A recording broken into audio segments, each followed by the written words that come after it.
பூரிக்கு உருளைக்கிழங்கு சேர்க்காம சிம்பிளா 15 நிமிஷத்துல செய்யக்கூடிய வெங்காய மசாலா எப்படி பண்ணலான்னு பார்க்கலாம். அதுக்கு ஃபர்ஸ்ட் ஒரு பேன் எடுத்துக்கோங்க.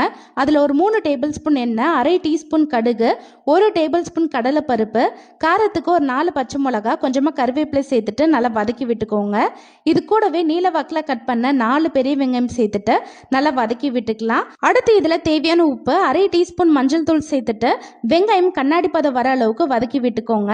இப்போ நல்லா வதங்கியாச்சு. இது கூடவே கட் பண்ண ஒரு மீடியம் சைஸ் தக்காளி சேர்த்துட்டு தக்காளி லைட்டாக மசிற அளவுக்கு வதக்கி விட்டுட்டு இது கூடவே 1 கப் தண்ணி சேர்த்துக்கோங்க. தண்ணி நல்லா கொதிச்சு வர ஸ்டேஜில் 1 டேபிள் ஸ்பூன் கடலை மாவு கூட 1 கப் அளவு தண்ணி சேர்த்துட்டு கட்டி இல்லாமல் கரைச்சி இதில் சேர்த்துக்கலாம்.